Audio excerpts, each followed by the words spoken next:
Marc, chapitre 1. Voici le commencement de l'évangile de Jésus-Christ, Fils de Dieu, conformément à ce qui est écrit dans les prophètes. Voici, j'envoie mon messager devant toi pour te préparer le chemin. C'est la voix de celui qui crie dans le désert, préparez le chemin du Seigneur, rendez ses sentiers droits. Jean parut.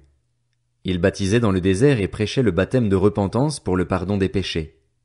Toute la région de Judée et tous les habitants de Jérusalem se rendaient vers lui. Reconnaissant publiquement leurs péchés, ils se faisaient baptiser par lui dans l'eau du Jourdain. Jean portait un vêtement en poil de chameau et une ceinture de cuir autour de la taille.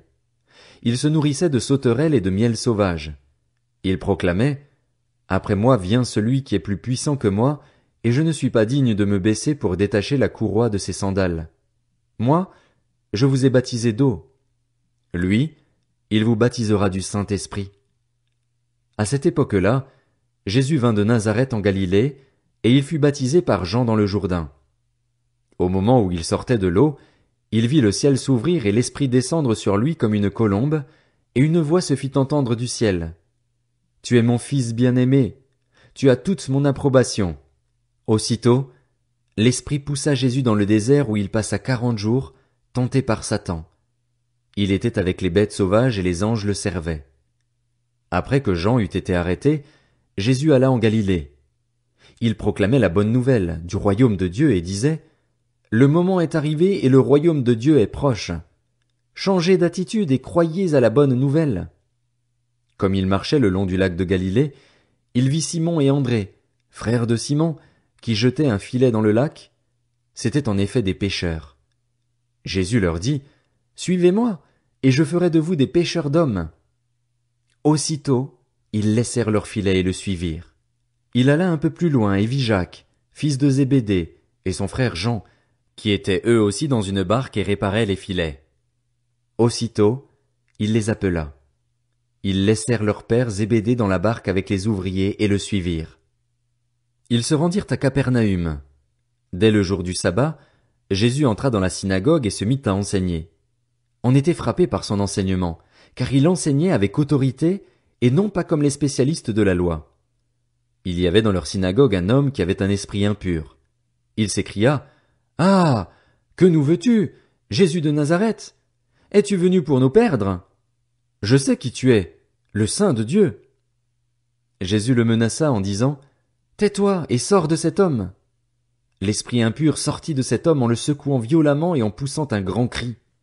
Tous furent si effrayés qu'ils se demandaient les uns aux autres « Qu'est-ce que ceci? Quel est ce nouvel enseignement? Il commande avec autorité même aux esprits impurs, et ils lui obéissent. » Et sa réputation gagna aussitôt toute la région de la Galilée. En sortant de la synagogue, ils se rendirent avec Jacques et Jean à la maison de Simon et d'André. La belle-mère de Simon était couchée avec de la fièvre. Aussitôt on parla d'elle à Jésus. Il s'approcha, la fit lever en lui prenant la main, et à l'instant la fièvre la quitta. Puis elle se mit à les servir. Le soir, après le coucher du soleil, on lui amena tous les malades et les démoniaques.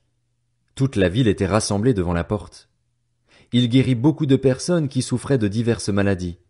Il chassa aussi beaucoup de démons, et il ne leur permettait pas de parler, parce qu'ils le connaissaient. Vers le matin, alors qu'il faisait encore très sombre, il se leva et sortit pour aller dans un endroit désert où il pria. Simon et ceux qui étaient avec lui se mirent à sa recherche. Quand ils l'eurent trouvé, ils lui dirent « Tout le monde te cherche. » Il leur répondit « Allons ailleurs, dans les villages voisins, afin que j'y prêche aussi, car c'est pour cela que je suis sorti. » Et il prêchait dans leur synagogue par toute la Galilée et chassait les démons.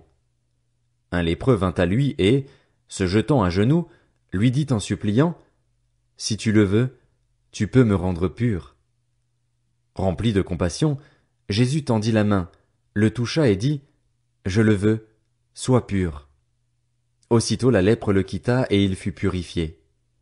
Jésus le renvoya sur-le-champ avec de sévères recommandations.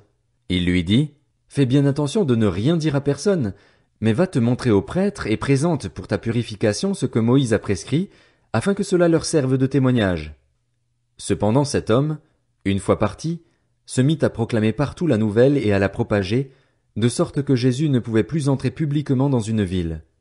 Il se tenait dehors, dans des lieux déserts, et l'on venait à lui de partout.